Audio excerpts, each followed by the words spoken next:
Hey guys, today we're going to talk about the two worst drugs that you could possibly take. Now here I'm talking about pharmaceutical drugs, and actually when people come to us for advice about health products and supplements, we don't really care if they're taking street drugs or not. It's not really going to affect their overall protocol, although obviously it's not a good idea. And although all pharmaceutical drugs will have side effects, there are two types of drugs that will basically prevent any progress from being made. So we expect if someone is on a blood pressure medication, for example, that by doing the regular nutrition protocol, their blood pressure should improve, and with their doctor's permission, they should be able to lower their dose and wean off. But if you are on these two types of drugs, progress is probably not going to be made. In the alternative health business, we can't really tell people whether or not they should take drugs. They have to make that decision, and we have to encourage them to talk to their doctor about it. But we can tell them whether drugs have a withdrawal effect or not. And we can say that your doctor works for you, and it is up to you whether you want to take their advice or advice from the television or the internet or some person off the street. You do not have to take or fulfill the prescription that is written for you. The first type of drug is proton pump inhibitors, or any other drug or compound that lowers stomach acid. Now most of the time these are marketed to relieve stomach pain, and they actually can do that. But since it is lowering the stomach acid, it is messing up the digestive process completely. The stomach needs a strong stomach acid in order to digest food correctly. The stomach acid should be very strong enough to break apart all proteins before going into the intestines to be absorbed. When the stomach acid is not strong enough, it's going to cause all types of problems, including long-term digestive problems and absorption problems of nutrients. This is going to prevent food from being digested properly, and it's going to prevent minerals and other nutrients from being absorbed properly. Salt, sodium chloride, is the primary raw material that the body uses to make stomach acid. The chloride is used to make hydrochloric acid, which is the primary compound in stomach acid. This strong stomach acid is the primary chemical catalyst for many of the essential nutrients, a key cofactor in the reaction and absorption of many of the nutrients that we need to function properly and achieve our maximum genetic expression. Anemia is often said to be an iron deficiency, and although that's technically true in the textbooks, we find in many cases people with symptoms of anemia can experience pretty much full relief just by using enough salt in their diet. Most of the time they've been told to reduce salt by their doctor. A lot of times those same doctors will tell them to get on a proton pump inhibitor drug, or something over the counter like Tums that does the same thing. Essentially it lowers the stomach acid. Proton pump inhibitors are much stronger, and they do work, they do their job, they lower stomach acid. The problem is that messes up the entire system. Iron is just one nutrient out of the 90 essential nutrients.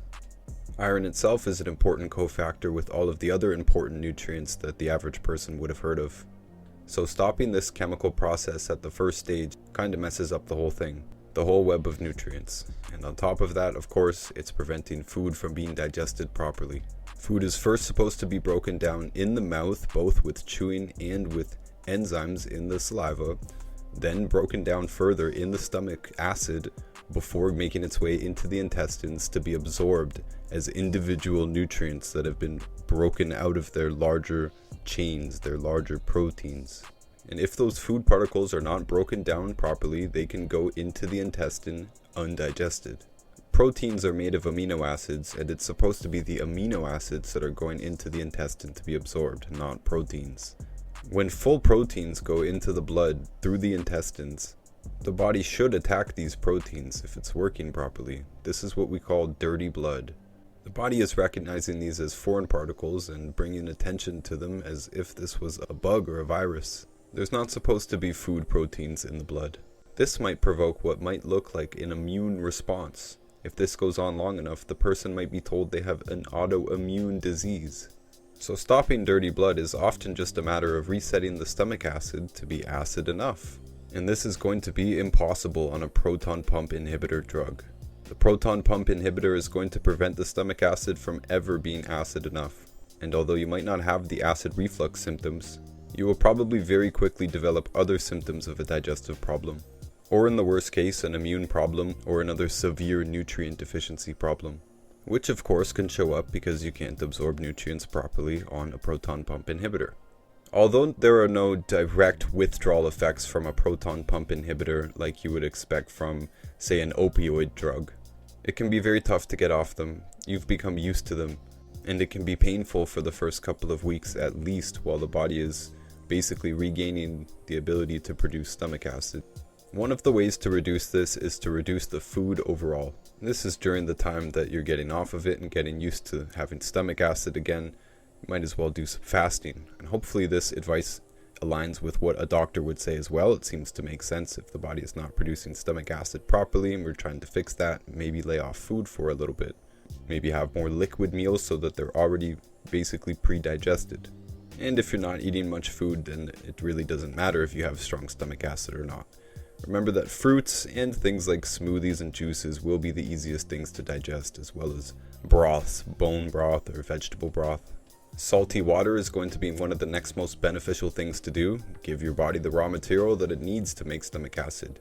Your body will tell you when it's had enough salt. It will taste too salty. If your stomach is hurting at any point in time, drinking salty water will probably relieve the pain. And this can be every day during the time the body is adjusting to getting off of proton pump inhibitors.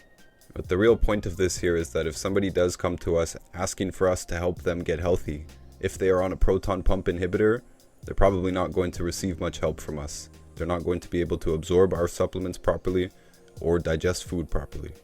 And by the same token, Tums or even sodas, anything carbonated, will be affecting the stomach acid and the digestion of food and the absorption of minerals. If you have a strong stomach acid and you're not eating any difficult foods like gluten proteins, which are hard to digest, and you're not overloading your body with food, there should be no stomach problem. The next most important type of drugs to consider are statin drugs, cholesterol lowering drugs. There's many different types of statin drugs. Most of them do have the word statin in the name. And there is many doctors that have come out against this and warned against prescribing statin drugs, and I believe even the American Medical Association came out at one time and said stop prescribing statin drugs. This is because it lowers cholesterol, and it just so happens that cholesterol is essential. It's so important that our body makes some of it, and we do need to intake more of it in the diet. The myth that cholesterol is bad was started by a man named Ancel Keys, and he basically created what is known as the Mediterranean diet to promote a product called Crisco, with a company called Procter & Gamble. And this is a documented conspiracy. It's not a conspiracy theory. It's something that actually happened. Ancel Keys basically paid the American Heart Association $1.7 million in order to endorse Crisco and the Mediterranean diet. And Crisco was, of course, diesel engine lubrication before it hit the market as a food product under the patent with Procter & Gamble. And they, of course, had to market this to a world which used butter and lard and other animal fats for cooking, and had no reason to use vegetable oils for their cooking. One major thing to consider about cholesterol is that the myelin, which is the white coating around the nerves in the nervous system, this is a significant portion of the nervous system, is basically made of cholesterol. All of the sex hormones are derived from cholesterol. Testosterone, progesterone, estrogen, adrenal hormones. So when we interfere with cholesterol, we're interfering with some pretty major processes. Cholesterol is a steroid hormone. We consider it the master steroid in the body. Statin drugs interfere with both our body's ability to produce its own cholesterol and to utilize cholesterol.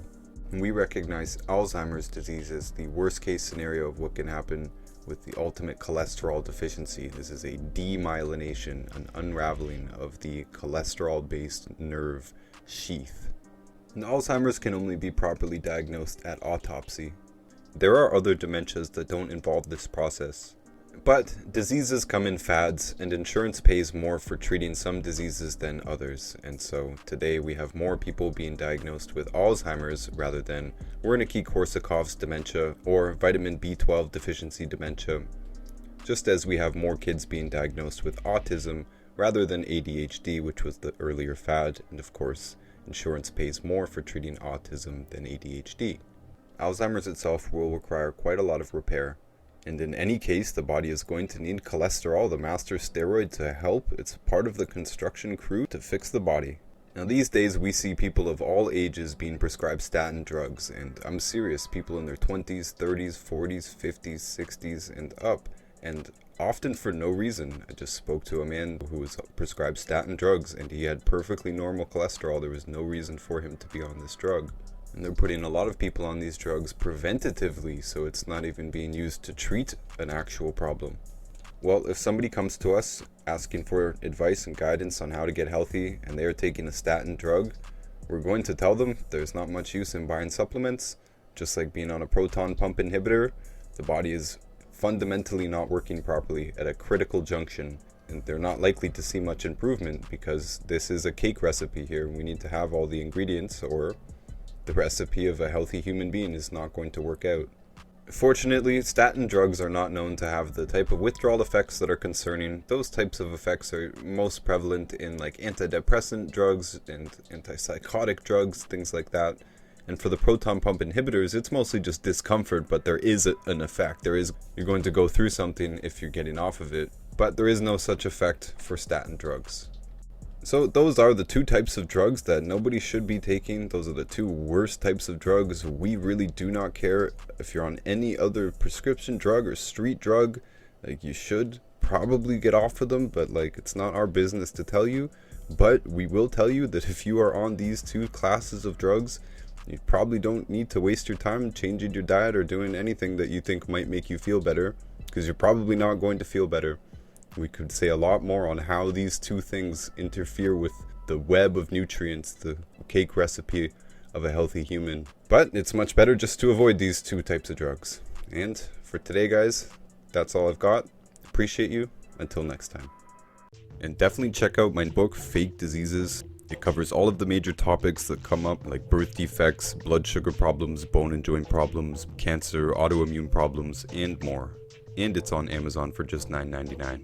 And of course, make sure to check out our food page, Notice Foods, that's on YouTube, and at Notice Foods on Instagram. We have a lot of content up there teaching you how to cook without the bad foods that Dr. Wallach describes, and Dr. Glidden's 12 bad foods, all of that, all of the rules that you need to know. And we have experienced chefs and bakers who will answer the questions in those inboxes. Definitely get yourself a copy of Dr. Wallach's cookbook. This is basically a textbook about how to cook without the bad foods, particularly oil and gluten. This is 300 pages stuffed full of recipes without the bad foods that they're usually made from.